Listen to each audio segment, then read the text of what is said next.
Welcome guys, আমি জিয়াদ আহমেদ আকাশ। আমি মিম। চলে আসলাম আরেকটি ভিডিও নিয়ে। সেটা হচ্ছে গতবার একজন কমেন্ট করেছিল রিপন ভাই যে যখন আমি দেবের একটা গান ছাড়ছিলাম ধূমকেতু মুভি থেকে মা সং, তখন কমেন্ট করেছিল যে প্রিয়তমায় একটা মা সং আছে অনেক সুন্দর, আপনারা দেখেননি। তো আমি অনেক চেষ্টা করে দেখলাম খোঁজাখুঁজি করে, তো প্রিয়তমাতে কোনো মা সং নাই। হয়তোবা মিস্টেক করছে। মা সং আছে শাকিব খানের রাজকুমার মুভিতে। যেহেতু রাজকুমার মুভিতে আছে, তো আমরা চিন্তা করলাম যে রাজকুমার মুভি থেকেই মা সংটা আজকে আমরা ভিডিওটা নিয়ে আসি, তো নিয়ে আসলাম। আর রাজকুমার মুভির এই মা সংটা কেমন হবে সেটা আমরা এখন দেখবো, কারণ আমরা দেখিনি এর আগে। আর যে চ্যানেল থেকে ভিডিওটি নেওয়া হয়েছে সেটা হচ্ছে ভার্সেটাইল মিডিয়া। চ্যানেলের লিঙ্ক আর ভিডিওর সোর্স লিঙ্ক আমি অবশ্যই ডেসক্রিপশনে দিয়ে দেবো। আর যে গানটি গেয়েছে সে হচ্ছে প্রিন্স মাহমুদ এক্স রিয়াদ। আর স্ক্রিন প্লেতে ছিল আমাদের mega star Shakib Khan, produced by Arshad Adnan. আর সিনেমার নাম হচ্ছে রাজকুমার।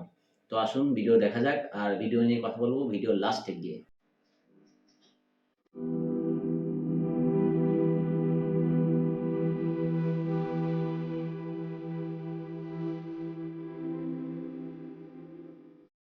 রাজকুমার দিলাম।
আম্মা,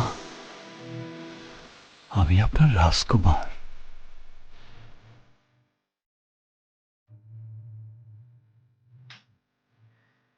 দুর্দান্ত ছিল গানটা, দুর্দান্ত। অনেক ইমোশনাল গান। আর অভিনয়টা ছিল শাকিব খানের, মানে বলার মতো ভাষা নাই, বা এটা নিয়ে কথা বলাও যাবে না।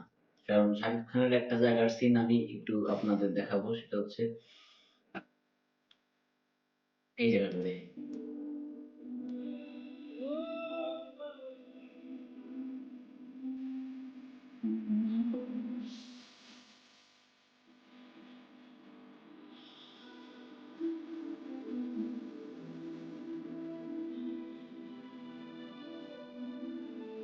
এটা হচ্ছে অনেকদিন পর যখন একটা সন্তান তার মাকে দেখতে আসে, তার মনের মধ্যে যে অনুভূতি থাকে, এই যে আরেকটু গেলেই দেখতে পারবো।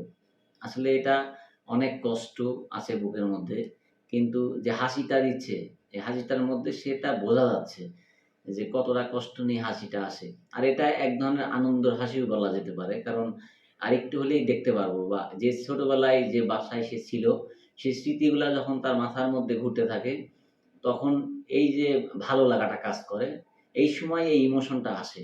আর এই ইমোশন এটা শাকিব খান ছাড়া অন্য কেউ দেখানো হয়তোবা সম্ভব না।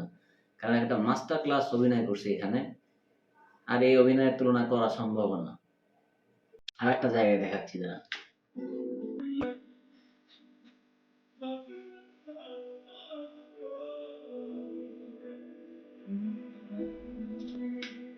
এই যে মাহিয়া মাহির এখানে যে মায়ের রোলটা প্লে করছে, একদম মানে ওর কিন্তু এই টাইপের অভিনয় আমরা দেখিই নাই, আর এটা কল্পনা করাও সম্ভব না।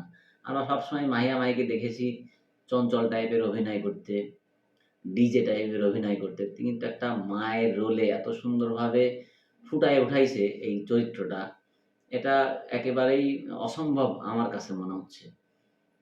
মানে এক কথায় দুর্দান্ত। এটা নিয়েও কোনো কথা বলার কিছু নাই। আর যদি কোনো মন্তব্য থাকে ওটা অবশ্যই কমেন্টে জানাবেন। আর ওভারঅল গানটা অনেক সুন্দর ছিল। আর যে গানটা গেয়েছে আ ইমরান মাহমুদ, প্রিন্স মাহমুদ এক্স রিয়াদ। অনেক সুন্দর একটা গান। আর গানের কথাগুলা ছিল অনেক সুন্দর, অনেক ইমোশনাল। আর যারা দেবের ভক্ত আছেন তারা গানটি অবশ্যই দেখবেন। আর আপনারা যদি কম্পেয়ার করতে চান যে কোনটা ভালো ছিল, আমি এখানে কম্পেয়ার করতেই পারব না। কারণ ওই গানটা এক ধরনের গান, এই গানটা এক ধরনের গান। ওখানে মা নিয়ে কথা বলছে কিন্তু ইমোশনটা অন্যরকম। এখানেও মা নিয়ে কথা, কিন্তু এটারও পটভূমি অন্যরকম। কিন্তু ফিলিংস কিন্তু একটাই, অনুভূতি একটাই। সন্তানের প্রতি মায়ের যে ভালোবাসা, ওইটাই কিন্তু সুন্দরভাবে ফুটে উঠছে। যাই হোক, ভিডিওটি কেমন লাগলো অবশ্যই জানাবেন। আর ভালো লাগলে অবশ্যই লাইক করে দিবেন। পরবর্তী কি ভিডিও আমরা নিয়ে আসবো সেটাও কমেন্টে জানাবেন। আর সেটা হচ্ছে আরেকটা জিনিস, আমাদের আমরা তো ম্যাক্সিমাম আমরা দুজনেই ভিডিও করি। তো আজকে মিমের আম্মাজান আসছে, মানে আমার শাশুড়ি আসছে। উনি কখনো আমাদের চ্যানেলে কোনো ভিডিওতে ছিল না। তাই আজকে উনাকে নিয়ে আসার কারণ একটাই, সেটা হচ্ছে গতবার যখন দেবের 'ধূমকেতু' মা সংটা যখন আমরা রিঅ্যাকশন দেই, তখন একটা ইমোশনাল সিন হয়েছিল, আপনারা সবাই দেখছেন। তো ইমোশনাল জায়গা থেকে আজকে যখন 'রাজকুমারের মা' সংটা যখন আমরা রিঅ্যাকশন বা রিভিউ দিতে বসলাম, তখন আ মিমের কথা ছিল যে আম্মাজানকে নিয়েই ভিডিওটা করব। মূলত উনি তো ভিডিও করতে চায় না, আমরা নিয়ে বসাইছি। আর সবচেয়ে বড় কথা যে একটা গার্জিয়ান পাশে থাকলে পরে এমনি অনুভূতি অন্যরকম থাকে। আর যেহেতু গানটাও ওই টাইপের, মা নিয়েই গান, সেহেতু আমরা মাকেও রাখছি সাথে। আর আরেকটা কথা হচ্ছে যে রিপন ভাই যেটা কমেন্ট করছিলেন, অবশ্যই আপনার কমেন্ট দেখেই ভিডিওটি বানালাম। আর যারা দেবের ভক্ত আছেন তারা তো অবশ্যই কমেন্টে জানাবেন শাকিব খানের এই গানটা কেমন লাগলো। আর শাকিব ভক্তরা তো অবশ্যই জানাবেন। আর রিপন ভাই, আপনার উদ্দেশ্যে একটা কথা, যে আমরা সবারই এসএমএস দেখি, সবার কমেন্টই দেখি, কমেন্টের রিপ্লাইও দেই। তো আপনি একটা কমেন্ট করছিলেন গতবার যে আমরা কেন আ দেবের দেবকে অতটা প্রমোট করতেছি। এরকম কিছু একটা কমেন্টে ছিল। যে বাংলাদেশ হয়ে আমরা কেন ইন্ডিয়াকে প্রমোট করতেছি। কথাটা একটু ভুল ছিল ভাই, এটা মানতে হবে। আমরা কাউকে প্রমোট করতেছি না। ইন্ডিয়া বা বাংলাদেশ এরকম কিছু না। এখানে কথা হচ্ছে বাংলা চলচ্চিত্র, বাংলা ভাষার সিনেমাগুলোকে নিয়ে আমরা রিঅ্যাকশন করতেছি। এটা আমাদের নিজস্ব ওপিনিয়ন। আর আমরা ২ বাংলা চলচ্চিত্রের, সেটা দেব হোক, আর শাকিব খান হোক, জিৎ হোক, সিয়াম হোক, নিশো হোক, যাই হোক, যে ভালো সিনেমা করবে, ভালো অভিনয় যার হবে, আমরা তাকে নিয়েই রিঅ্যাকশন করব। এখানে ভারত, বাংলাদেশ এরকম কিছু নাই। যারা বিনোদনপ্রেমী মানুষ তারা ভিডিও সব জায়গা থেকেই দেখে। ইন্ডিয়া থেকেও দেখে, বাংলাদেশ থেকেও দেখে। তো রিকোয়েস্ট করব যে আমরা ওই টাইপের কমেন্ট থেকে বিরত থাকবো। অবশ্যই পজিটিভ কমেন্ট করব। যাই হোক, ভালো থাকবেন, সুস্থ থাকবেন। আর আমাদের সাথেই থাকবেন। আর চ্যানেলটি অবশ্যই সাবস্ক্রাইব করে দিবেন। আর দেখা হচ্ছে পরবর্তী ভিডিওতে। আল্লাহ হাফেজ।